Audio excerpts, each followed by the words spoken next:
बिस्मिल्लाहिर्रहमानिर्रहीम। अस्सलाम वालेकुम नाज़रीन। प्रोग्राम स्पोर्ट्स आवर में आऊँ तव्हांजो मेज़बान जुनेद मेमण।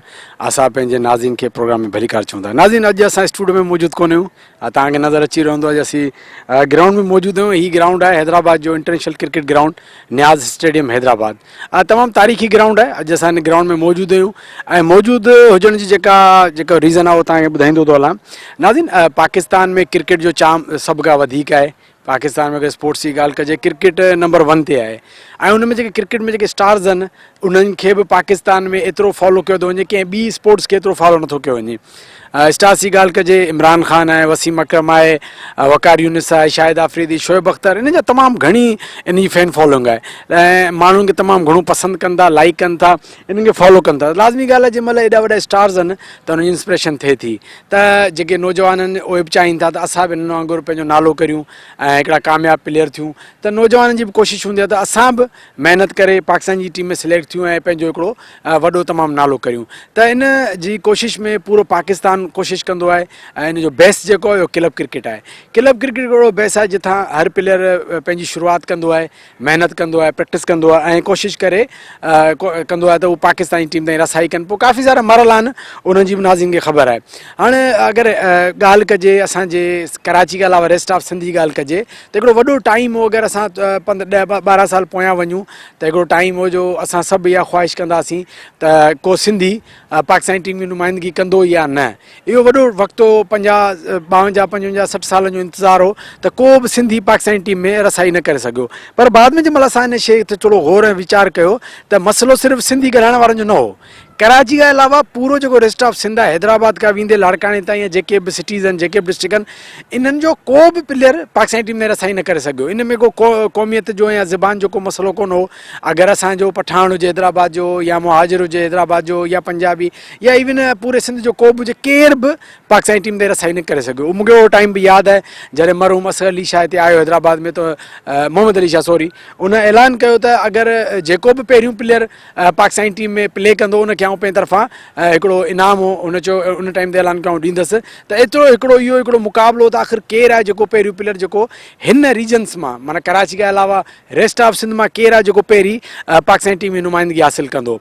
बिलाख़िर इहो जेको इंतज़ारु आहे इहो हैदराबाद जो रांदीगर फैसल अतर, जंहिं सभ खां पहिरीं हैदराबाद जो शहर नुमाइंदगी कंदे पाकिस्तानी टीम जी नुमाइंदगी कई। अलदो हिकिड़ो बहितरीनु प्लेयर हो, उनखे मौक़ो प्रॉपर न मिलियो। जंहिं मैच में मौक़ो मिलियो उन मैच में बि उनखे उन खां पोइ उनखे वरी ॿिए दफ़ा आज़मायो न वियो। उन खां पोइ ॿियो प्लेयर हो रिज़वान अहमद, रिज़वान फरीद बि जंहिंखे चवंदा आहिनि, उनजो बि तालुक़ु हैदराबाद सां हो। त उन बि पाकिस्तानी टीम सिर्फ़ु हिकु मैच खेॾे सघियो। उन खां पोइ शर्जील ख़ान आहे, हसनैन आहे, नुमान अली आहे, पोइ वरी अगरि ॻाल्हि कजे ज़ाहिद महमूद आहे, शाहनवाज़ ॾाणी आहे। त पोइ हिकिड़ो सिलसिलो ठही वियो ऐं काफ़ी सारा प्लेयर जिन जो तालुक़ु रेस्ट ऑफ सिंध कराची जे अलावा उन्हनि पाकिस्तानी टीम में रसाई हासिलु कई। अॼु उहो प्रोग्राम करण जो मक़सदु आहे त अॼु असां हैदराबाद में मौजूदु आहियूं। असांजे पोयां जेको क्लब प्रैक्टिस करे पियो, इन क्लब जो नालो आहे फज़लुर रहमान स्पोर्ट्स क्लब। इन क्लब जी ख़ासि ॻाल्हि इहा आहे त जेके बि प्लेयर जिन जो नालो ज़िक्र मूं कयो, तक़रीबन 90% प्लेयर उन मां उनजो तालुक़ु फज़लुर रहमान स्पोर्ट्स क्लब सां आहे। अगरि ॻाल्हि कजे फैसल अतर जी, उनजो बि वक़्तनि फ़वक़्तनि ॿियनि क्लबनि सां हिन क्लब सां बि राब्तो रहियो आहे। फैसल अतर ईअं मौजूदु हिन क्रिकेट क्लब जो कोच बि आहे। उनखां अलावा हिन सां गॾिजी प्रैक्टिस कई ऐं उनखां अलावा रिज़वान फरीद उनजो तालुक़ु फज़लुर रहमान सां, नुमान अली, शर्जील ख़ान उनजो तालुक़ु फज़लुर रहमान सां, अज़ीम घुमन पाकिस्तान लाइनियूं कैप्टन उनजो तालुक़ु फज़लुर रहमान सां ऐं बेशुमार फर्स्ट क्लास क्रिकेटर उनजो तालुक़ु बि रहियो फज़लुर रहमान सां। उनखां अलावा बि काफ़ी सारा प्लेयर आहिनि जिन हिन सां गॾिजी प्रैक्टिस करे इहो पाकिस्तानी टीम ताईं रसाई हासिलु कई। असल मसइलो इहो आहे त असां जेके क्लेम कंदा आहियूं त असांजे प्लेयर्स खे मौक़ो नथो मिले। त जेको मेन मसइलो आहे असांजे प्लेयर्स खे प्रॉपर नेट प्रैक्टिस नथी मिले। अगरि प्रॉपर नेट प्रैक्टिस मिले, प्रॉपर ग्राउंड्स मिलनि त असांजा प्लेयर बि क़ौमी टीम ताईं आराम सां रसाई करे सघनि था।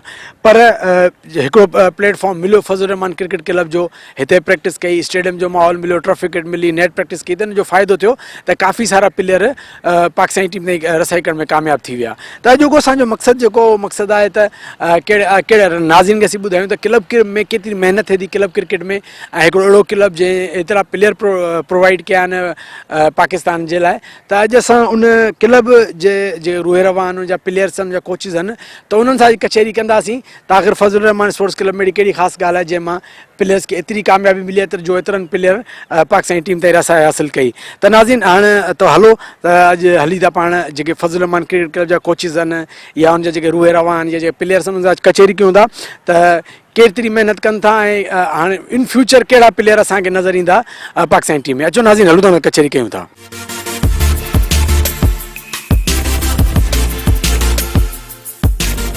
नाज़रीन मूं तव्हांखे ॿुधायो त कहिड़े तरीक़े जा क्लब क्रिकेट आहे, उनजो केतिरो बेस आहे, क्रिकेट क्लब केतिरी ज़रूरी आहे, ऐं क्लब क्रिकेट ई बेसिक क्रिकेट आहे जंहिंखां पोइ प्लेयर पंहिंजो अॻियां वॾी क्रिकेट खेॾे थो।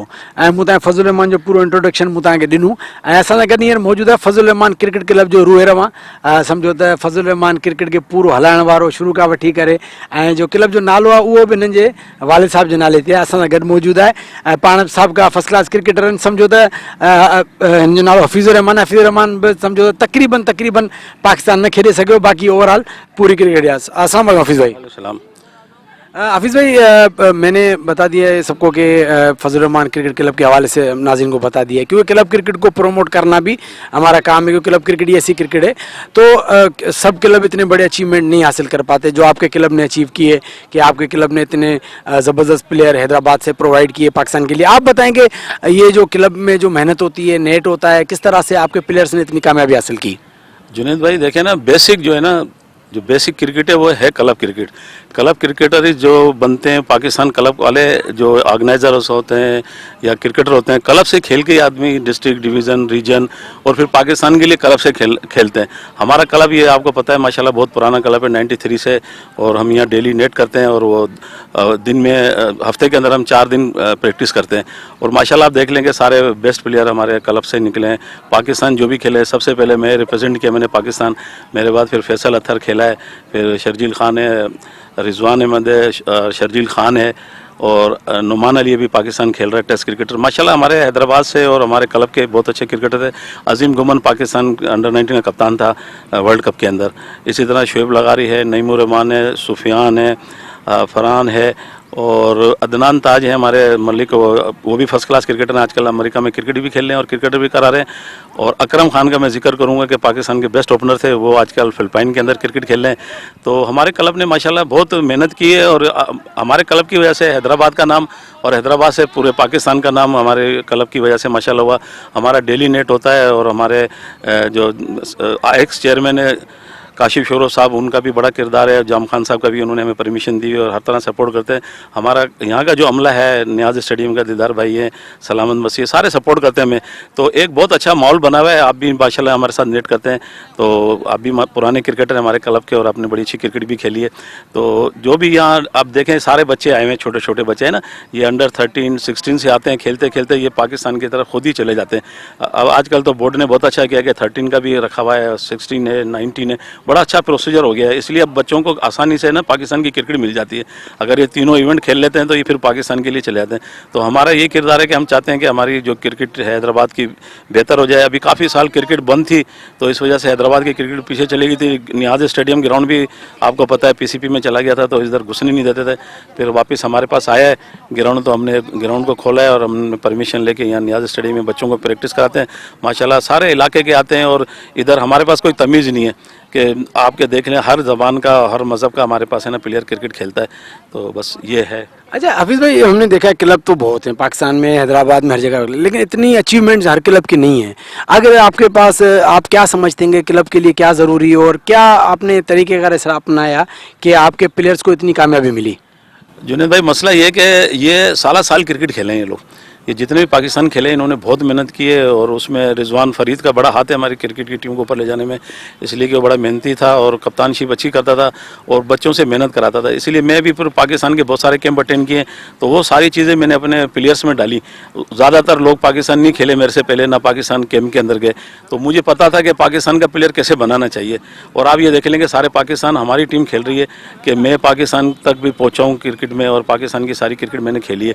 मुझे पता है कि प्लेयर कैसे तैयार करना चाहिए, वही मैं बेसिक इनको बताता हूँ। और माशाल्लाह आप देख लें अभी भी अंडर 13 में, 16 में, 19 में सारे प्लेयर अभी मेरे आस्ता आस्ता करके फिर पाकिस्तान की तरफ जा रहे हैं। तो उनको बेसिक बतानी होती है। यहाँ ज़्यादातर लोगों को बेसिक नहीं पता होती है, तो गलत रास्ते पे चलाए जाते हैं। अल्लाह पाक ने ऐसा करम किया कि मैं बचपन से पाकिस्तान के कैंप अटेंड करता रहा हूँ, तो उसमें हर चीज़ बताई जाती है पूरे पाकिस्तान कैंप में।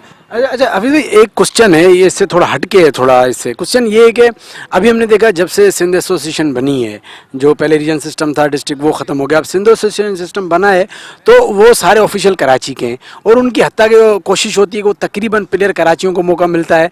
हालांकि इतना टैलेंट होने के बावजूद जो हमारे रेस्ट ऑफ सिंध का टैलेंट है उनको मौका कम मिलता है, कराची के प्लेयर्स को मौका इस टीम में ज़्यादा मिलता है। इसके हवाले से आप क्या कहेंगे? आप ये देखें कि बड़ा गलत सिस्टम किया है, इसलिए कि सिंध का कोई किरदार नहीं है। जो लोग बैठे हैं उनको इतना क्रिकेट के मालूमात भी नहीं है। आप कोच भी आते हैं, जो सिलेक्टर्स आते हैं वो सारे बेईमानी करते हैं। और ज़्यादातर अभी बहुत से लोगों से मैंने सुना भी है और मुझे पता भी है, पैसे लेके लोगों को क्रिकेट खिला रहे हैं, अमीर लोगों के बच्चों को आगे आगे रख रहे हैं और गरीबों को चांस नहीं दे रहा है। मैंने इससे पहले भी कहा है टीवी के ऊपर कि हमारे सिंध में बहुत टैलेंट है। अभी भी देख ले माशाल्लाह सिंध के प्लेयर जो है ना, 6 प्लेयर पाकिस्तानी टीम के अंदर है सिंध के। और मैंने उनको कहा था कि आप मुझे दे दें, मैं इंशाल्लाह 1-2 साल के अंदर पूरी पाकिस्तान की टीम सिंध से तैयार कर सकता हूँ। हमारे साथ यहाँ बड़ी नाइंसाफ़ी होती है, हमारे बच्चों को चांस नहीं दिया जाता। ये कराची के सिलेक्टर आते हैं, उनको पता होता नहीं है, जो इनको यहाँ माल खिलाते हैं या जो उनके सिफारशी लोग होते हैं वो चले जाते हैं और टैलेंटिव लड़के रह जाते हैं। मैं कह रहा हूँ सिंध के अंदर बेइंतहा टैलेंट है। पाकिस्तान में सबसे ज़्यादा टैलेंट अल्लाह पाक ने हर फील्ड में रखा है, गुलूकारी में, अदाकारी में और स्पोर्ट्स के अंदर बहुत है। पर क्या है कि सिंध स्पोर्ट्स जो अभी बनाई है इन्होंने, एसोसिएशन बनाई है सिंध की, वो बिल्कुल नाकारा लोगों में बनी है। उनको क्रिकेट का पता ही नहीं है, घरों में बैठे हुए हैं और उनका कोई किरदार नहीं है। कोचों को पूरे पावर दे दिए, वो जिसको चाहे खिलाएं नहीं खिलाएं। अभी हैदराबाद के बहुत लड़कों के साथ नाइंसाफ़ी की उन्होंने, किसी को अवरेज कर देते हैं, किसी को कुछ कर देते हैं। उनकी डिमांड्स होती हैं कि आप ऐसा करोगे तो ऐसे आप हमको दे दें पैसे या हमें कुछ माल खिला दें। तो जाहिर बात है अभी है ना, सिलेक्शन बहुत ज़्यादा गलत हो रहा है। इसलिए सिंध की टीम, सिंध के लड़के, अभी देखें टीम हार गई ना हैदराबाद की, कराची में भी हारी है, शिकारपुर उससे सक्कर से हार गई है और अपना बेनज़ीर बाद से हार गई है, लाड़काना से टीम हार गई हैदराबाद की। हैदराबाद की कभी टीमें हारती नहीं थी। अभी प्रोफेशनल कोच लगाएं। पिछली दफ़ा जो सिटी बनी हमारी, हम कभी डिस्ट्रिक्ट क्रिकेट एसोसिएशन कभी हमारी हारी नहीं है। हम हमेशा चैंपियन होते थे, आप भी खेले और डिस्ट्रिक्ट और आपको भी पता है, पर हम कभी भी नहीं हारते थे। अब अब देखें आप, तो हर टीम हमारी हार रही है। सिटी हार गई, अंडर 19 हार गई, जबकि प्रोफेशनल कोच रखे हैं, उनको पैसे दे रहे हैं और हम लोग कोचिंग करते थे फ्री के अंदर, क्योंकि ये है फ्री ऑफ कास्ट खेल है हमारा जो कोचिंग के लिए। अच्छा हाफिज़, अभी इस बात को कंटिन्यू करते हैं कि अभी टीम 4 डिवीज़न की टीमें बनाई हैं अंडर 19 में, हैदराबाद की नवाब शाह के नाम से, सक्खर के नाम से और मीर बुखार इनके नाम से। अब मसला ये है कि कराची की टीम में भी सारे कराची के और हैदराबाद की टीम में भी सारे कराची के, बेनज़ीराबाद में भी सारे कराची के, सक्खर में भी सारे, तकरीबन कराची में तो 100% कराची के, उन टीमों में भी 70-80% नुमाइंदगी कराची की है। तो नाम आप देते हैं सक्खर का, प्लेयर सारे कराची खेल रहे हैं, तो ये वहाँ के लोकल प्लेयर्स के साथ ये नाइंसाफ़ी नहीं है? मैं कह रहा हूँ भाई बहुत बड़ी नाइंसाफ़ी है। पहले रीजन थे ना, तो हम कराची वालों से भी जीतते थे और उसमें ये होता था कम से कम एक रीजन में 25 प्लेयर्स को चांस मिलता था। अब आप देखें रीजन में, पूरे रीजन में 2 लड़के मुश्किल से खेलते हैं और सिंध भी वो खेलता है जो पाकिस्तान खेलने के बाद सिंध खेलता है। पहले हमारे प्लेयर्स हैदराबाद रीजन होती थी, सक्कर रीजन होती थी, लाड़काना थी, तो हमारे काफ़ी प्लेयर, कम से 100-150 प्लेयर इन्वॉल्व होते थे क्रिकेट में। उनको माली फ़ायदा भी होता था, उनके सेंट्रल कॉन्टैक्ट्स भी होते थे। अब हमारे जितने भी क्रिकेटर हैं लोग क्रिकेट छोड़ रहे हैं, इसलिए कि उनको कोई फ़ायदा नहीं है। सिंध की टीम में सेलेक्ट ही नहीं करते ये लोग, इसलिए कि जो हमारे सिंध के लड़के हैं वो कहाँ परफॉर्मेंस देंगे। जो परफॉर्मेंस का तो मियारी उन्होंने ख़त्म कर दिया ना, क्लब क्रिकेट बिल्कुल ख़त्म हो गई है। 3 साल से क्लब क्रिकेट ही नहीं हो रही है। ये तो हम लोग कुछ क्रिकेट को जिंदा रखे हैं, कुछ एकेडमीज यहाँ चल रही है माशाल्लाह, अच्छी खासी एकेडमी है। चलें, बड़ी महिरबानी हफ़ीज़ भाई। नाज़िर असां गॾु हफ़ीज़ुर रहमान जेको फज़लुर रहमान क्रिकेट जो रोए रहो आहे, तव्हां ॻाल्हियूं ॿुधियूं। बिल्कुलु अगरि सिलेक्शन जी बि ॻाल्हि कजे त तमामु घणी नाइंसाफ़ी आहे। जॾहिं खां एसोसिएशन सिंध प्रोविंस जी टीम ठही आहे तॾहिं खां उन्हनि मुसलसल कराची जे ऑफिशियल्स जेके हिन रीजन से प्लेयर्स खे इग्नोर कयो आहे। एतिरो टैलेंट पोइ वेस्ट थींदो ऐं इहो नुक़सानु इन दी एंड पाकिस्तान क्रिकेट जो थींदो।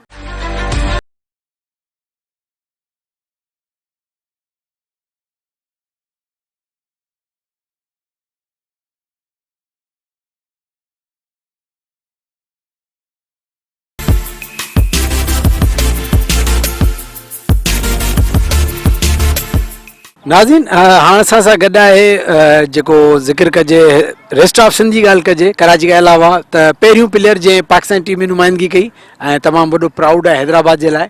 त हैदराबाद उन टाइम ते हिकिड़ो इहो ड्रीम हो त छा को प्लेयर हैदराबाद मां या सिंध जे कंहिं शहर मां पाकिस्तानी टीम में नुमाइंदगी कंदो। बहरहाल इहो जेको ख़्वाबु हो इहो जंहिं प्लेयर पूरो कयो असां सां गॾु हींअर मौजूदु आहे फैसल अतर, पाण फज़ल अहमद जा गॾु हींअर कोचिंग बि कनि पिया। उनखां अलावा हैदराबाद में बेशुमार असाइनमेंट्स कयूं आहिनि, पाकिस्तान जी टीम रिप्रेज़ेंट कई आहे। उनखां अलावा तमामु बहितरीनु एक्सपीरियंस प्लेयर आहिनि। उनखां असां इहो पुछंदासीं त फज़ल रहमान क्रिकेट क्लब जो अचीवमेंट्स छा आहिनि। उनखां अलावा प्लेयर्स खे कोचिंग जे हवाले सां हैदराबाद जी क्रिकेट जो फ्यूचर छा आहे। उनखां अलावा सिंध जी क्रिकेट जो फ्यूचर छा आहे। अस्सलाम वालेकुम फैसल भाई। वालेकुम सलाम जुनैद, कैसे हैं आप? सर बिल्कुल ठीक, आप कैसे हैं? ठीक हैं? All good all good. अच्छा फैसल भाई, बात हो रही है फजल रहमान क्लब के हवाले से, उसके अलावा जो बात हो रही है ये हो रही है कि पहले तो ड्रीम होता था कि भाई हाँ हमारे यहाँ से कोई प्लेयर पाकिस्तान की टीम तक पहुँचे, फिर हमने देखे माशाल्लाह से आपके बाद ये के बाद दीगरे, फिर अभी भी माशाल्लाह देखा जाए तो नुमान अली अभी भी टीम में हैं, तो एक सिलसिला चला जो अभी तक जारी है। क्या समझते हैं कि ये जो क्लब है इस इतनी कामयाबी फजल रहमान क्लब को क्यों मिली? क्योंकि क्लब तो हम और भी देखते हैं, इसकी क्या वजह और कोचिंग के हवाले से, और जो भी आप अपना एक्सपीरियंस शेयर करें इस हवाले से। देखिए जुनैद, आप भी यहाँ रहते हैं और आपने भी क्रिकेट खेली है, आप बहुत सारी चीज़ों को जानते हैं। जो फजलुर रहमान क्रिकेट क्लब की बात है, ये क्रेडिट जाता है हफीज़ुर रहमान को। उसकी वजह ये है कि हफीज़ भाई भी बहुत सबसे पहले हफीज़ भाई एक ऐसा क्रिकेटर थे जो पाकिस्तान के करीब तक पहुँचे। बस उनके नसीब में शायद नहीं था तो वो खेल नहीं पाए। उनका नाम भी अंदर था टीम में, लेकिन एट लास्ट मोमेंट उनका नाम बाहर हो गया। लेकिन बहुत मशहूर बॉलर थे और आपको पता है कि उनकी बॉल इतनी स्विंग और सीम होती थी। तो पहले मैं बड़ा सरप्राइज़ हुआ कि हफीज़ कट्टा नाम क्या है, तो पता चला कि वो कट्टा नहीं है, इनकी बॉल कटती थी इसलिए इनका नाम पड़ गया था। ये इनकी क्वालिटी थी हफीज़ भाई की। तो इतना एक्सपीरियंस था। फिर इत्तेफाक ये हुआ कि हफीज़ भाई स्टेडियम से मुंसलिक हुए, इनकी जॉब नेचर ऐसी हुई तो उसकी वजह से इनको ग्राउंड और नेट का भी था शौक़। तो ज़ाहिर है क्रिकेटर जब होता है तो उसके अंदर एक ख़ास एक लगन होती है उस खेल के साथ, वो किसी भी उम्र तक ना वो ख़त्म नहीं होती। तो यही वजह इनकी लगन भी थी। तो इन्होंने कोशिश की कि चलो मैं नहीं खेला तो किसी को हम हेल्प कर दें। और हम भी ये सोचते हैं कि जब हम सारा अचीवमेंट्स कर लेते हैं तो फिर हम ये सोचते हैं कि यार चलो अब किसी और की हेल्प करें, क्योंकि हमारे ऊपर जिम्मेदारियाँ आ जाती हैं, सिटी की जिम्मेदारी आ जाती हैं हमारे पर, पाकिस्तान की, और ऐसा अखलाकी जिम्मेदारी भी होती है। सो जिसको जहाँ तक जो मौका मिलता है वो उसमें रोल प्ले करता है। तो ये कमाल की बात है। तो इस वजह से एक सिलसिला शुरू हुआ, नेट प्रैक्टिस शुरू हुई, हम लोग यहाँ आते गए, क्योंकि फैसिलिटीज़ वैसी आपको पता है कि सिंध में बहुत मुश्किल है। उस दौर में तो बिल्कुल ही नहीं थी। अब तो माशाल्लाह काफ़ी लोगों ने हिम्मत की है और काफ़ी कोशिश करते जा रहे हैं। सो अब बनती जा रही है। तो ये फैसिलिटीज़ थी, तो क्लब हमने ज्वाइन किया, क्लब क्रिकेट खेलते रहे, प्रैक्टिस का सिलसिला होता रहा। और यही वो वजह है कि इस जगह जो लड़के आगे प्रैक्टिस करते रहे और जो लड़कों के अंदर था उन्होंने मेहनत की तो वो मुकाम भी हासिल किया। तो एक लंबी हिस्ट्री है, काफ़ी प्लेयर्स भी यहाँ आके प्रैक्टिस करते रहे। और कमाल की बात ये थी, अब मिस्ट्री की अगर हम देखते हैं तो इस जगह किसी को मना नहीं किया गया कि यार तुम इधर आके प्रैक्टिस नहीं करोगे। सो ओपन है। अभी भी आप देख रहे हैं कि जो डिस्ट्रिक्ट के प्लेयर्स हैं वो किसी भी टीम में खेल रहे हैं तो वो यहाँ आकर प्रैक्टिस कर सकते हैं। तो ये एक अच्छा माहौल है जिसकी हमें बहुत ज़्यादा ज़रूरत थी, क्योंकि मेरा भी क्रिकेटिंग कैरियर ज़ाहिर हैदराबाद से शुरू की थी, ऑफिशियल क्रिकेट खेलना। सो बड़ी मुश्किलात थी, कोई जगह नहीं थी हमारे पास खेलने की, और आहिस्ता आहिस्ता वो दुआ भी है और कोशिशें भी हो रही हैं, होती जा रही हैं। सो ये चीज़ हमें मिल गई है। तो ये बड़ा एज इनको भी है, इस क्लब की भी सर्विसेज हैं, प्लेयर प्रोडक्शन के मामले में भी रहे। ज़ाहिर है जब आप लग के खेल रहे होते हो और आपको फैसिलिटीज़ बुनियादी मिल जाए और आपके अंदर अगर लगन है तो फिर आप कुछ ना कुछ हासिल कर जाते हो। तो इसमें इनको क्रेडिट जाता है। और हैदराबाद की हिस्ट्री में इनका एक किरदार है प्लेयर डेवलपमेंट के हिसाब से। अब इनको अल्लाह ताला ने इसीलिए मौका भी शायद दे दिया है, जो इनके फेवर में ये चीज़ जाती है वो इसलिए कि इनको ग्राउंड मिला हुआ है और ये प्रैक्टिस कराते हैं और ओपन है। So I think this is a good thing. और यही वो वजह है कि जिसकी वजह से एक यूनिक नज़र आते हैं, जो आपने बोला ना कि और भी क्लब हैं, तो ये वजह है इसकी सबसे ज़्यादा। अच्छा फैसल भाई, और कोचिंग के हवाले से बताएं, आप क्या पोटेंशियल देखते हैं प्लेयर्स में? अभी क्या देखते हैं इन फ्यूचर हैदराबाद का या रेस्ट ऑफ सिंध का? क्या फ्यूचर आप देखते हैं कि और कितने प्लेयर हम प्रोड्यूस करेंगे? लेकिन जो सिस्टम अभी जो जब से प्रोविंशियल सिस्टम बना है, फिर मौके बड़े कम हो गए। पहले हैदर रीजन था, लाड़कान रीजन था, प्लेयर डायरेक्ट फर्स्ट क्लास खेलते थे तो परफॉर्म करके आ जाते थे। अभी हमें हमारे प्लेयर्स को सिंध की टीम में जाना पड़ता है और बड़ा कम मौका मिलता है। किसी एक प्लेयर को मिल जाता है, कभी दो को मिलता है, वो भी बड़ा मुश्किल से मिलता है। अगर सिलेक्ट हो जाते हैं तो मैचेस नहीं मिलते। तो ये जब से बना है तो एक मौके रुक गए हैं। तो इस हवाले से क्या कहेंगे और फ्यूचर कैसा देखते हैं आप? इसमें तो कोई शक नहीं है कि मौके थोड़े से कम हुए हैं, लेकिन मैं आपको दूसरे लिहाज से एक बात करूं कि ज़िंदगी कभी भी रुकती नहीं है। अगर मुश्किलात पैदा होती हैं तो वो ज़िंदगी का स्टाइल बदल जाता है, लेकिन ज़िंदगी ज़रूर चलती है। इसी तरह क्रिकेट, अगर अपॉर्चुनिटीज़ कम हुई हैं तो उसका स्टाइल बदलेगा, उससे माइंड सेट आपका चेंज होगा।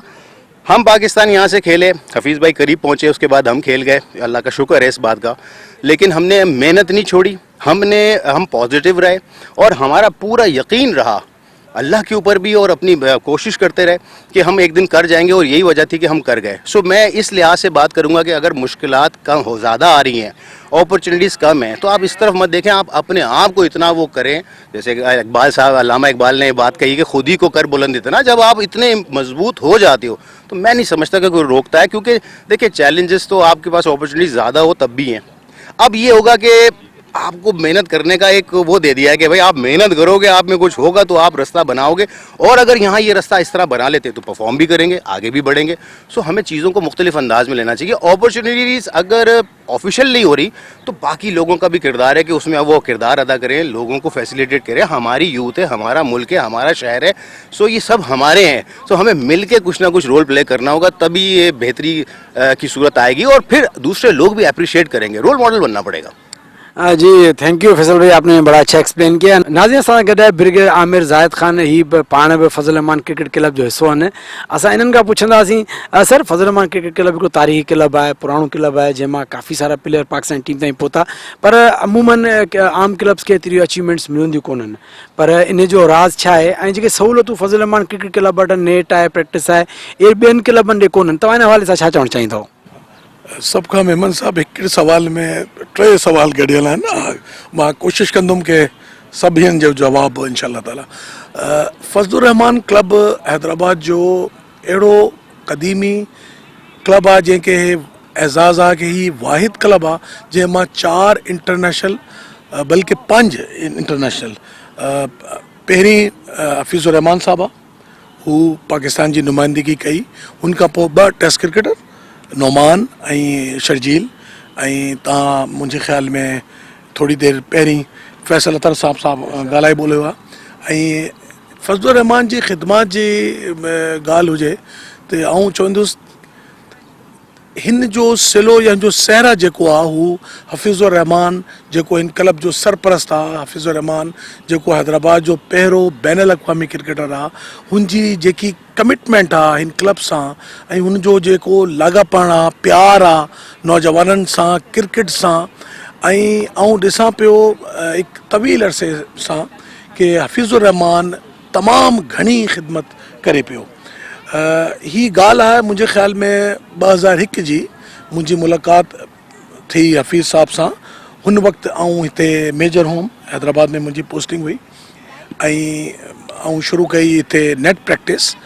ऐं हफ़ीज़ुर रहमान साहब जी जेकी महिनत काविश हुन वक़्तु बि हिन क्लब सां ऐं जेका नौजवान आहिनि असांजा सिंध जा, ख़ासि करे हैदराबाद जा, हू बिला तफ़रीक़ सभिनि खे क्रिकेट जे हवाले से आगाही ॾिनी। सभिनि खे मौक़ो थो मिले हिन क्लब में का तफ़रीक़ कोन आहे। ऐं ख़ासि कर ग़रीब जेका ॿार बच्चा आहिनि ऐं जंहिंखे तव्हांखे ख़बर आहे हैदराबाद में सहूलियतुनि जी ॾाढी घटिताई आहे। हिते अहिड़ियूं तफ़रीह या अहिड़ा मैदान न आहिनि जिन में ग्रास हुजे या जंहिंमें टर्फ विकेट हुजे, पर ख़ासि कर ही क्लब हिन जे हवाले सां नौजवाननि खे मौक़ो थो मिले कि वो पंहिंजी सलाहियतनि जो इज़हार कनि। फ्यूचर कीअं था ॾिसो? हैदराबाद जे क्रिकेटर्स जो महिनत कनि पिया, असांखे फ्यूचर में केतिरा स्टार नज़र ईंदा पाकिस्तानी टीम में? मूंखे लॻे थो जे नौजवान हैदराबाद जा अहिड़ी महिनत सां कोशिशि कई त इंशाअल्लाह ताला घणा ई क्रिकेटर हितां पैदा थींदा। ऐं हैदराबाद ऐं ख़ासि करे ही जेको असांजो फज़लुर रहमान क्रिकेट क्लब आहे, ऐं ॿुधायां आउं हिन क्लब जो मेंबर आहियां ऐं हिन क्लब जी नुमाइंदगी कई आहे। तमामु जेका इलाही जेका टूर्नामेंट हुआ उनमें मुंहिंजी नुमाइंदगी हुई, ख़ासि करे वेटरन हैदराबाद क्रिकेट हुनजी बि आउं नुमाइंदगी कई। मीर हैदर तालपुर साहब जिन जो आउं शुक्रगुज़ार आहियां, तमामु हू वॾो नालो आहे। ऐं आउं सम्झां थो हुते हैदराबाद ऐं सिंध में ख़ासि करे तमामु टैलेंट आहे। और इंशाअल्लाह ताला आउं ॾिसां थो कि मुस्तक़बिल में पाकिस्तान में घणी नुमाइंदगी हिन क्लब जी ऐं सिंध जी थींदी इंशाअल्लाह ताला।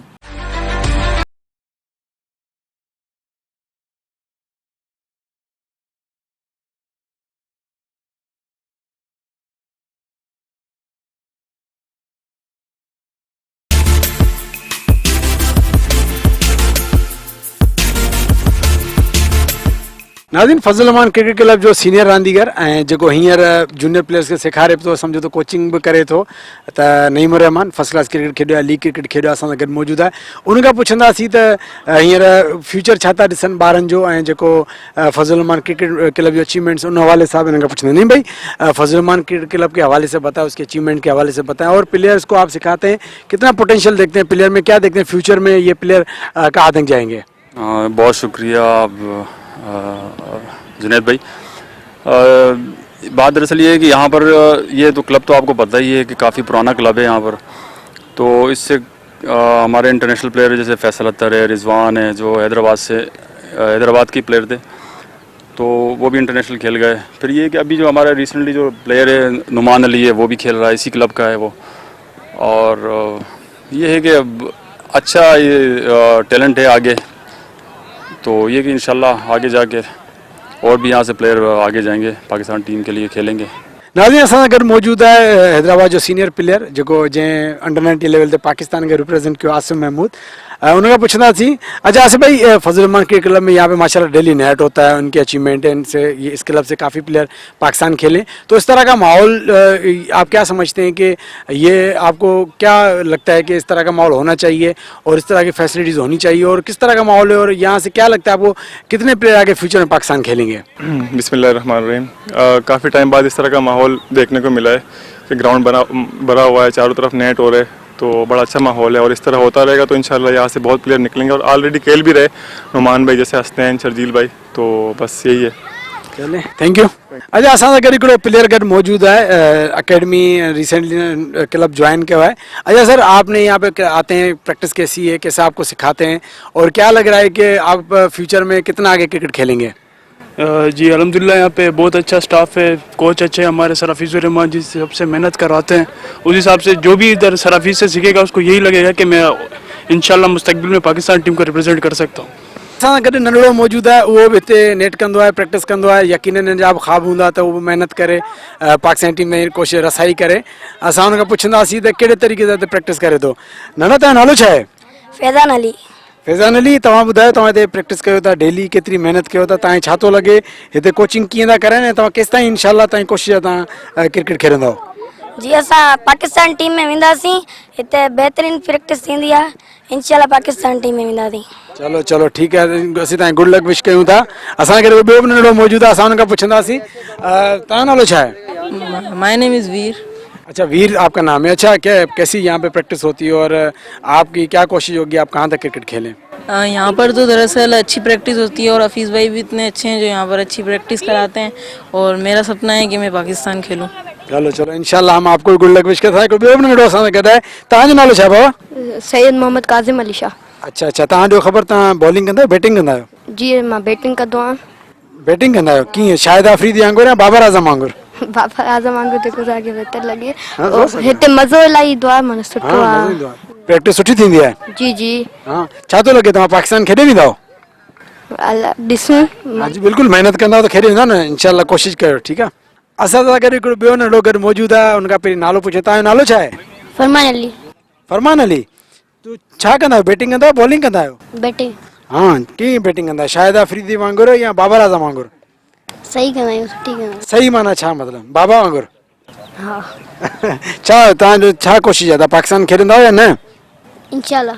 चलो इंशाल्लाह इंशाल्लाह। पाकिस्तान पाकिस्तान नाज़रीन, असां मौजूदु हुआसीं न्याज़ स्टेडियम हैदराबाद में, जिते असां तव्हांखे ॾेखारियो त फज़ल रहमान क्रिकेट क्लब जेका प्रैक्टिस करे पई, ऐं तमामु घणियूं अचीवमेंट्स आहिनि क्लब जो। असां तव्हांखे सभिनी सां मिलायो, कचहरी कराई, हींअर बि जेके शर्जील ख़ान आहे, नुमान अली आहे, काफ़ी सारा प्लेयर आहिनि जेके हिन क्लब मां खेॾे करे पाकिस्तानी टीम ताईं पहुता। हींअर बि काफ़ी सारा प्लेयर महिनत कनि पिया। असां हिकिड़ी कोशिशि कई त असां ॿुधायूं त क्लब क्रिकेट लेवल ते केतिरी महिनत थिए थी, ऐं केतिरा प्लेयर कोशिशूं करे पाकिस्तानी टीम ताईं पहुचनि था। ज़रूरत हिन शइ जी आहे त जेको ई माहौल असां ॾेखारियो आहे, नेट ॾेखारियो आहे, माहौल ॾेखारियो, इहो माहौल हर शहर में हुजे। ऐं जेकर वॾो शहर आहे त उन शहर में हिकु जॻह न 3-4 जॻहियुनि ते हुजे। हैदराबाद आहे त अहिड़ो माहौल 3-4 जॻहियुनि ते हुजे ऐं ॿियनि शहरनि में बि अहिड़ो माहौल हुजे ताकी टैलेंट निकिरे। जंहिंमां अहिड़ियूं सहूलियतूं मिलंदियूं, अहिड़ो नेट मिलंदो, अहिड़ी प्रैक्टिस मिलंदी त ऑटोमेटिकली पोइ प्लेयर पाकिस्तान ताईं असांजो टैलेंट पहुचंदो। असीं इहो शिकायत करियूं था त असांजा प्लेयर नथा पाकिस्तान खेॾनि, पर असां कॾहिं इहो ॾिठो आहे त असां पंहिंजे प्लेयरनि खे सहूलियतूं ॾिनियूं आहिनि। असां कोशिशि कयूं त जेको बि असांजो सिंध जा जेतिरा बि शहर आहिनि, लाड़काणू आहे, नवाबशाह आहे, मटियारी आहे, हाला आहे, टंडोमल खान आहे, टंडोला यार आहे, जेके बि शहर आहिनि, बदीन आहे, टंडो बागो आहे, असां उते सहूलियतूं ॾियूं, प्लेयर्स खे नेट प्रोवाइड कयूं, कोचिस प्रोवाइड कयूं त ऑटोमेटिकली असांजो टैलेंट बि पाकिस्तान टीम ताईं पहुची वेंदो। नाज़रीन, बहरहाल पंहिंजे मेज़बान खे प्रोग्राम मां इजाज़त ॾींदा, पंहिंजो लाइ ख़्यालु रखंदा, वरी तव्हां सां इंशाल्लाह गॾु। अल्लाह हाफ़िज़।